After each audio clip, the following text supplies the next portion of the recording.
बिस्मिल्लाहिर्रहमानिर्रहीम। अस्सलाम वालेकुम स्टूडेंट्स। होपफुली आपकी स्टडीज़ अच्छी जा रही हैं और आप लोग अच्छे हैं। थर्ड चैप्टर हमने शुरू किया हुआ था फर्स्ट ईयर का, डार्क देवर एंड गोल्डन आइड। तो यहाँ से इसको हमने कंटिन्यू करना है। इससे पहले तक हमने पढ़ लिया था, इसको कंटिन्यू करते हैं। Mister beating gazed at the earth settlement. Mister beating ने गेज्ड गौर से देखा, एट द अर्थ सेटलमेंट ज़मीनी बस्ती को। ज़मीनी बस्ती कौन सी? वो जो ज़मीन के लोगों ने आके मार्स पे बनाई थी, उस ज़मीनी बस्ती को गौर से देखा।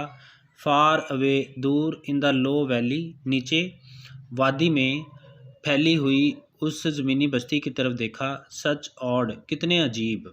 ऑड का मतलब अजीब। सच रिडिकुलस, कितने मज़हका खेज़। Absurd, foolish. हाउसेस, मकानात, द अर्थ पीपल बिल्ट, ज़मीन के लोगों ने बनाए थे। यानी वो अपने ही बनाए हुए घरों के बारे में कह रहे हैं कि ज़मीन के लोगों ने कितने अजीब और कितने मज़हका खेज़ मकानात बनाए थे। They did not know any better, इन्हें कुछ बेहतर करना नहीं आता था। हिज वाइफ म्यूज्ड, उसकी बीवी ने म्यूज़ करते हुए, सोचते हुए कहा। सच अगली पीपल, कितने बदसूरत लोग थे। I am glad they have gone, मुझे खुशी है कि वो यहाँ से जा चुके हैं।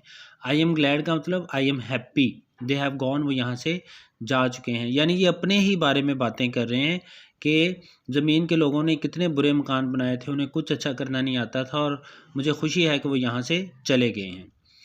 They both looked at each other, they both, उन दोनों ने, लुक देखा, एट ईच अदर, एक दूसरे को, स्टार्टल्ड, और चौंक गए। स्टार्टल्ड का मतलब चौंक जाना, अलार्म्ड, और चौंक गए। By all they had just finish saying, जो कुछ उन्होंने अभी अभी कहा था, जो कुछ उन्होंने अभी अभी कहा था उस पर वो चौंक गए। दे लाफ्ड, फिर हंसने लगे। वेयर डिड दे गो, वो कहाँ गए। ही वंडर्ड, उसने पूछा या उसने सोचा। ही ग्लैंस्ड, उसने एक नज़र देखा। ग्लैंस का मतलब ग्लिम्प्स, एक झलक देखना। एट हिज वाइफ, अपनी बीवी को। She was golden and slender, वो सुनहरी और दुबली हो गई थी। स्लेंडर का मतलब दुबली, smart, weak. As his daughter, उसकी बेटी की तरह, यानी वो उसकी बेटी की तरह सुनहरी और दुबली लग रही थी। शी लुक्ड एट हिम, और कोरा ने अपने शौहर को देखा। And he seemed almost as young as their eldest son, वो इतना जवान लग रहा था जितना कि उनका सबसे बड़ा बेटा था। आई डोंट नो, मैं नहीं जानती। शी सैड, उसने कहा। यानी ऊपर जो उसने लाइन पूछी थी ना, वेयर डिड दे गो, वो कहाँ गए, तो इसके जवाब में उसकी बीवी ने कहा I don't know. She said, उसने कहा मुझे नहीं पता। Will be back to town, हम वापस जाएंगे बस्ती में भी हो सकता है। नेक्स्ट ईयर, अगले बरस। और द ईयर आफ्टर, या उसके अगले बरस। और द ईयर आफ्टर दैट, या उससे अगले बरस। ही सैड कामली, उसने कहा। कामली का मतलब पीसफुली, सुकून के साथ। नाउ आई एम वार्म, अब मुझे गर्मी लग रही है। How about taking a swim, तैराकी के बारे में क्या ख्याल है।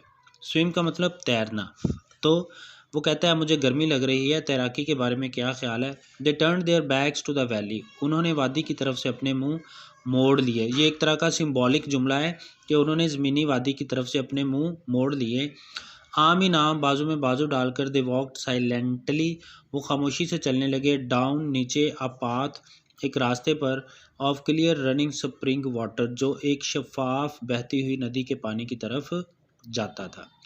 यानी एक शफाफ पानी वाली बहती हुई नदी की तरफ जाने वाले एक रास्ते पर वो चल पड़े। 5 years लेटर, 5 बरस बाद। अ रॉकेट, एक रॉकेट। फेल आउट, उतरा। ऑफ द स्काई, आसमान से। 5 बरस बाद आसमान से एक रॉकेट उतरा। इट ले, और ये रुक गया। स्टीमिंग, धुआं छोड़ता हुआ। इन द वैली, वादी में, और ये वादी में धुआं छोड़ता हुआ। ले, उतर गया, रुक गया। Man left out of it, leap की सेकंड फॉर्म है। जंप, छलांग लगाना। आउट ऑफ इट, आदमी इस पर से छलांगे लगाते हुए उतरे। शाउटिंग, चिल्लाते हुए, आदमी इस पर से छलांगे लगाते हुए, चिल्लाते हुए नीचे उतरे। We have won the war on the earth, हमने ज़मीन पर जंग जीत ली है। We are here to rescue you, हम यहाँ हैं। टू रेस्क्यू यू, तुम्हें बचाने के लिए, तुम्हें रेस्क्यू करने के लिए। To save you. Hey, but the American build town, लेकिन अमरीकियों के बनाया हुआ टाउन, बस्ती। ऑफ कॉटेजेस, झोंपड़ों की बस्ती। पीच ट्रीज, आड़ू के दरख्त। एंड थिएटर्स, और सिनेमा घर। और साइलेंट, खामोशी थी। यानी जो अमरीकियों ने, ज़मीन के लोगों ने वहाँ पर जो झोंपड़ों से एक बस्ती बनाई थी, आड़ुओं के दरख्त और सिनेमा घर, हर जगह खामोशी थी। They found a flimsy rocket, उन्हें मिला एक फ्लिमजी, कमज़ोर सा, फ्रेजाइल सा रॉकेट फ्रेम, रॉकेट का ढांचा, रस्टिंग का मतलब डिकेइंग, जिसे जंग लग रहा था, इन एन एम्प्टी शॉप, एक खाली दुकान में। ये वही रॉकेट का फ्रेम था जो कि हैरी ने रॉकेट बनाना शुरू किया था। द रॉकेट मैन, रॉकेट के लोगों ने सर्च, तलाशी ली, द हिल्स, पहाड़ियों की। यानी जो रॉकेट में आए थे लोग, उन्होंने पहाड़ियों की तलाशी ली। द कैप्टन एस्टैब्लिश्ड, और कैप्टन ने कायम कर लिया, कप्तान ने। एस्टैब्लिश का मतलब कायम करना, सेटअप। हेड क्वार्टर, मरकज़ी दफ्तर, इन एन अबेंडेंड का मतलब खाली, वीरान। बार शराब खाने को कहते हैं। कप्तान ने खाली शराब खाने में हेडक्वार्टर कायम कर लिया। हिज लेफ्टिनेंट केम बैक, और उसका लेफ्टिनेंट वापस आया, टू रिपोर्ट, उसे रिपोर्ट करने के लिए। यानी एक जो मरकज़ी दफ्तर है वो कप्तान ने वहाँ पर एक खाली शराब खाने में बना लिया और बाकी लोगों को भेजा तलाशी लेने के लिए मरीख की।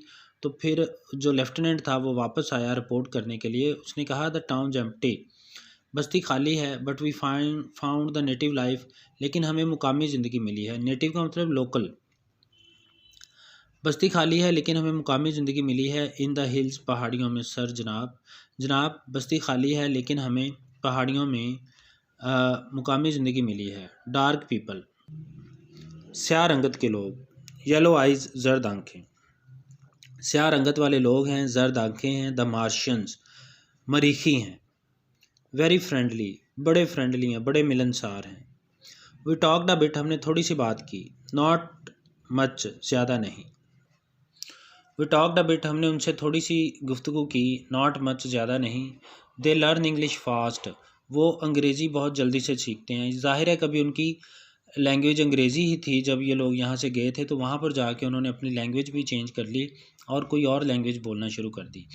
तो इसलिए वो लेफ्टिनेंट अब उसको कह रहा है कि वो मिलनसार लोग हैं, मरीखी हैं और वो इंग्लिश जल्दी सीखते हैं। यानी जो ज़मीन से गए हुए लोग हैं ये भी उनको पहचान नहीं पाए कि वही ज़मीनी लोग थे जिनको वो तलाश कर रहे थे। आई एम श्योर, मुझे यकीन है, आर रिलेशंस, हमारे ताल्लुकात, विल बी मोस्ट फ्रेंडली, इंतहाई दोस्ताना रहेंगे, विद दैम सर, उनके साथ जनाब। और फिर लेफ्टिनेंट कैप्टन को कहता है कि जनाब मुझे यकीन है कि हमारे ताल्लुकात उनके साथ बहुत अच्छे रहेंगे। डार्क, स्याह, म्यूज़ द कैप्टन, कैप्टन ने सोचते हुए, गौर करते हुए कहा। हाउ मैनी, कितने हैं? 600-800, 600 से 800। अगर आपको याद हो ये तकरीबन 1000 लोग थे जो वहाँ पर गए थे। तो अब जब कप्तान ने पूछा कि कितने हैं तो वो कहता है 600 से 800 लोग हैं। आई वुड से, मैं कहूँगा, living in those marble ruins, living जो रह रहे हैं, दोज मार्बल, उन खंडरात के र्यून्स, मार्बल संगमरमर के र्यून्स, खंडरात में। 600 से 800 लोग हैं जो संगमरमर के उन खंडरात में रह रहे हैं, इन द हिल्स, पहाड़ियों में। सर, जनाब। टॉल, लंबे हैं। हेल्दी, सेहतमंद हैं। ब्यूटीफुल वुमेन, और ख़ूबसूरत औरतें। लंबे हैं, तंदुरुस्त हैं और ख़ूबसूरत औरतें हैं। डिड दे टेल यू, क्या उन्होंने तुम्हें बताया? What become of the man and women, कि क्या बना या क्या हुआ उन आदमी और औरतों के साथ, who built this earth settlement, जिन्होंने ये ज़मीनी बस्ती कायम की थी या तामीर की थी। क्या उन्होंने तुम्हें बताया कि उन मर्दों और औरतों का क्या बना जिन्होंने ये ज़मीनी बस्ती बनाई थी, तामीर की थी? Lieutenant, they had not the foggiest notion, foggiest ज़रा सा भी, मध्यम सा भी, नोशन आइडिया, ख्याल, उन्हें ज़रा सा भी ख्याल नहीं है, ज़रा सा भी आइडिया नहीं है। और व्हाट हैपेंड, क्या हुआ, टू दिस टाउन, इस कस्बे के साथ, और इट्स पीपल, या यहाँ के लोगों के साथ। उन लोगों को ज़रा भी आइडिया नहीं है कि इस बस्ती या इस बस्ती के लोगों के साथ क्या हुआ। स्ट्रेंज, अजीब बात है। You think those Martians killed them, तुम्हारे ख्याल में इन मरीखियों ने उन्हें मार दिया? दे लुक सरप्राइजिंगली पीसफुल, ये हैरानकुन हद तक पीसफुल, पुरअमन लोग दिखाई देते हैं। चांसेस, इम्कानात हैं। आर अ प्लेग, एक ताउन की बीमारी ने, डिड दिस टाउन इन, इस कस्बे को ख़त्म कर दिया, इस बस्ती को ख़त्म कर दिया। जनाब, ताउन बीमारी है जो चूहों से फैलती है और ये मुतादी बीमारी है, बहुत जल्दी से फैलती है और बहुत से लोगों को मार देती है। तो इसलिए वो लेफ्टिनेंट कहता है कि इम्कानात हैं कि प्लेग की बीमारी ने, ताउन की बीमारी ने इस कस्बे का ख़ात्मा कर दिया जनाब, इस बस्ती का ख़ात्मा कर दिया। परहैप्स, शायद, आई सपोज़, मेरा ख्याल है, this is one of those mysteries, ये उन राज़ों में से एक है, विल नेवर सॉल्व, जिनको हम कभी हल नहीं कर पाएंगे। वन ऑफ दोज मिस्ट्रीज़, उन राज़ों में से एक, यू रीड अबाउट, जिनके बारे में हम पढ़ते हैं, यानी जिनके बारे में हम सिर्फ पढ़ते हैं और कभी हम उन राज़ों के बारे में जान नहीं पाते। आज हमारा 3rd चैप्टर ख़त्म हो गया। कल इंशाल्लाह कंटिन्यू करेंगे इसकी एक्सरसाइज। कोई बात समझ ना आई तो पूछिएगा। अल्लाह हाफिज़।